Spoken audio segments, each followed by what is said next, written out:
सुप्रभात बच्चों, आशा करता हूँ कि आप सभी सुरक्षित एवं अपने अपने घरों में हो। तो बच्चों, आज हम अपने पाठ्य पुस्तक खुलते पंख में पाठ 5 यानी कि पाठ संख्या 5 कैसी चलेगी कविता को पढ़ने जा रहे हैं। ठीक है, तो आज हम पाठ 5 कविता को पढ़ेंगे और जानेंगे कि कविता जो है उसमें क्या क्या बातें बताई गई है। और आपको पता है बच्चों, इस कविता को लिखने वाले कवि जो है उस कवि का नाम है द्वारिका प्रसाद महेश्वरी जी, जिन्होंने इस खूबसूरत कविता को लिखा है। ठीक है, तो प्रस्तुत कविता में बच्चों यदि हम कविता को पढ़े तो हम जानेंगे पेड़ों की विशेषताओं के बारे में कि पेड़ हमें क्या क्या प्रदान करते हैं या देते हैं। तो चलो बच्चों, अब हम विस्तार से कविता को पढ़ते हैं और उनका भावार्थ समझने का प्रयत्न करते हैं। तो ठीक है बच्चों, आगे बढ़े। तो पेड़ सहकर धूप खुद देते सभी को, छां अपनी मदद करने को बढ़ाते, डालियों से बाह अपनी खींचते रहते निरंतर, ये हवा गंदी हमारी है हमें मिलती, इन्हीं से प्राणवायु विशुद्ध सारी। सींचते धरती हमारी, बादलों को भी बुलाते, जल बरसता खेत उपवन वन सभी है लहलहाते, जाए उनको काटते ही तो मिलेगी छां कैसी, मदद करने को बढ़ेगी डालियों से बहा कैसी, और लेने सांस को फिर प्राण वायु कहाँ मिलेगी, प्राण वायु नहीं मिली तो जिंदगी कैसे चलेगी। तो कविता के कवि है द्वारिका प्रसाद माहेश्वरी जी। तो प्रस्तुत कविता में बच्चों कवि पेड़ों के विशेषताओं के बारे में बता रहे हैं कि पेड़ स्वयं खुद कड़ी धूप को सहते हैं हमें बचाने के लिए, कड़ी धूप को सहते हैं, बारिश को सहते हैं, बरखा को सहते हैं, धूल को सहते हैं हमें बचाने के लिए, हमें छांव प्रदान करने के लिए। और हमेशा वे अपने डाली रूपी बाहें, जो उनकी बाहें हैं, जो हाथ हैं, वे फैलाकर हमारी मदद करने के लिए हमेशा तत्पर रहते हैं। लगातार बच्चों पेड़ जो है लगातार हमारी गंदी हवा को अपने ओर समेट लेता है और बदले में हमें क्या देता है, हम जो गंदी हवा छोड़ते हैं उसे लेता है और बदले में हमें शुद्ध हवा बनाकर वापस हमें देता है। सींचते धरती हमारी धरती को सींचने वाला जो है पेड़ है, पेड़ों के द्वारा बारिश होती है और उसी बारिश से हमारे वन और खेत और उपवन लहलहाते हैं, खुशी से झूम उठते हैं। यदि हम पेड़ों को लगातार काटते ही जाए तो एक समय ऐसा भी आएगा कि हमारी जो जिंदगी है वो खतरे में पड़ जाएगी। ठीक है, हमेशा पेड़ जो है अपनी बाहों को फैलाकर हमारी मदद करने के लिए बेताब होती है, उत्सुक होती है, लेकिन हम बदले में क्या करते हैं, उन पेड़ों को काटते हैं, उन्हें मार डालते हैं। ये गलत बात है। ठीक है बच्चों, तो इसी तरीके से हमें पेड़ जो है प्राण वायु देते, ऑक्सीजन देता है, जिससे आज हम बचे हुए हैं, हमारी जिंदगी जो है चल रही है। तो बच्चों आज से प्रण करते हैं कि हम पेड़ों को नहीं काटेंगे, बल्कि पेड़ लगाकर हम अपनी और अपने परिवार और पूरे देशवासियों, जीव जंतु सभी की रक्षा करेंगे। तो कविता का संदेश है बच्चों कि कवि जो है कविता के माध्यम से पेड़ों के बारे में बता रहा है और हमें जागृत कर रहा है कि हमें लगातार पेड़ों को लगाना चाहिए, क्योंकि पेड़ हमारे ईश्वर के समान है। अगर पेड़ नहीं होते तो हमारा जीवन भी संभव नहीं हो सकता था। तो चलो बच्चों आज से प्रण करें कि हम पेड़ों को लगाएंगे, पेड़ों को नहीं काटेंगे। ठीक है बच्चों, अब हम बच्चों शब्दार्थ की बात करते हैं। तो शब्दार्थ में पहला जो नंबर है देखो, छांव, जिसे छाया कहा जाता है, जिसका अर्थ होता है छाया। निरंतर यानी कि लगातार। विशुद्ध का अर्थ होता है स्वच्छ। उपवन यानी कि बगीचा। वन यानी कि वन को हम क्या कहते हैं, जंगल को वन कहा जाता है। प्राण वायु, जीवित रहने के लिए एक आवश्यक हवा जिसे हम कहते हैं ऑक्सीजन। अब मौखिक प्रश्नों की बात करें तो प्रश्न क में देखो बच्चों क्या है।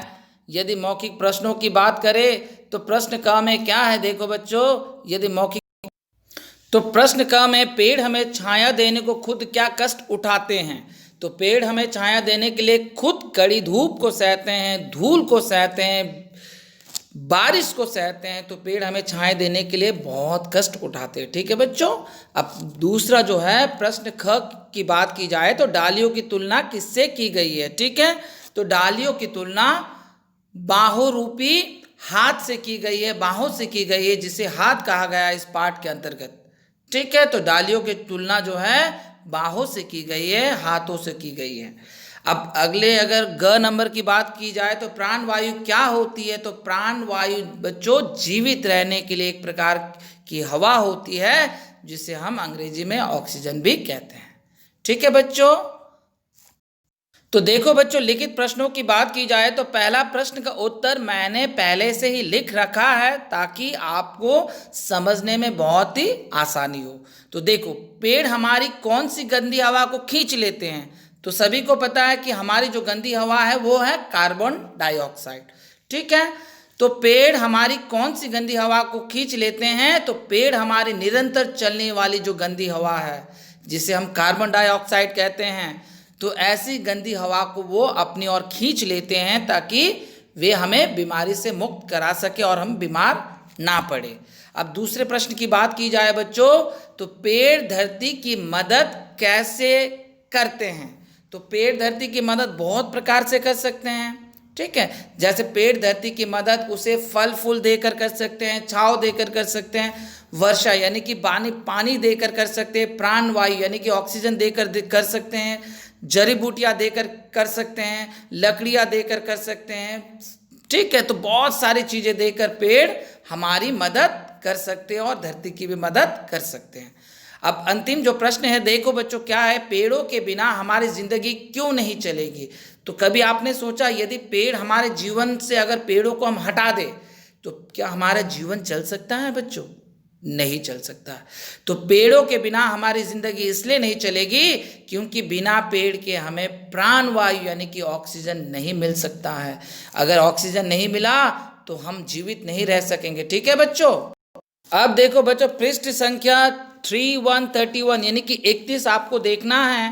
इससे पहले जो प्रश्न लिखित के प्रश्न बोले गए थे, पूछे गए थे, तो मैंने उसका जवाब दिया था। तो अभी आपको देखना है पेज नंबर यानी कि पृष्ठ संख्या 31। अब देखो बच्चों क्या है, पढ़ो समझो और लिखो। तो पेड़ सहकर धूप खुद देते सभी को छांव अपनी। इसे हम इस तरह भी लिख सकते हैं, पेड़ खुद धूप सहकर सभी को अपनी छांव देते हैं। तो उसी तरीके से क, ख और ग। तो बच्चों मैंने पहले से ही लिखा है, इसका मतलब ये नहीं है कि आपको यही लिखना है, आप खुद से स्वयं से बनाकर भी अपना उत्तर लिख सकते हो। ठीक है बच्चों। तो देखो क में है, खींचते रहते निरंतर ये हवा गंदी हमारी। तो ये हमारी गंदी हवा को निरंतर क्या करते हैं, अपनी ओर खींचते रहते हैं। उसके बाद ख में देखो क्या है बच्चों, जाए इनको काटते ही तो मिलेगी छांव कैसी। यदि हम पेड़ों को निरंतर काटते गए तो एक समय ऐसा भी आएगा कि हमारी जो जीवन है, हमारा जो जीवन है वो बिल्कुल कगार जो है खत्म होने की स्थिति पे पहुंच जाएगी और हम धीरे धीरे समाप्त हो जाएंगे। अब ग की बात की जाए बच्चों, और लेने सांस को फिर प्राण वायु कहाँ मिलेगी। तो सांस लेने के लिए और फिर प्राण वायु हमें कहाँ मिलेगी। सांस लेने के लिए हमें ऑक्सीजन तो चाहिए, तो बिना प्राण वायु के हम जीवित नहीं रह सकते बच्चों। तो आपको इस तरीके से इन तीनों खानों में उत्तर को भरना है। अब भाषा से की बात की जाए बच्चों, तो इन चित्रों के दो दो नाम, तो मैंने यहाँ दो दो नाम लिखे गए हैं। देखो पहला जो चित्र है वो है पेड़ का चित्र। पेड़ को हम पेड़ कह सकते हैं और पेड़ को हम वृक्ष भी कह सकते हैं। अब दूसरा देखो मेघ, बादल को मेघ कहा जाता है और बादल को मेघ और मेघ को बादल कहा जाता है। उसी तरीके से तुक वाले शब्द पे देखो, आपको तुक वाले मतलब आपको अंत में देखना है और उसी की तरह जो है आवाज अगर अंत में आ रही है तो आपको सीधे सीधे खानों में भर देना है। ठीक है बच्चों। जैसे बाँ, तो बाँ का छा, हवा दवा, सारी हमारी, खेत रेत, धरती चढ़ती, सांस बांस। ठीक है बच्चों। तो इस तरीके से हम इन खानों में सभी उत्तरों को भरेंगे। तो बच्चों आज हमने जैसे कैसी चलेगी कविता को पढ़ा उसके सारे प्रश्नों को किया, तो आशा करता हूँ कि आपको समझने में कोई भी कठिनाई नहीं हुई होगी। तो इसी के साथ बच्चों धन्यवाद और आपका दिन शुभ हो बच्चों। ठीक है बच्चों।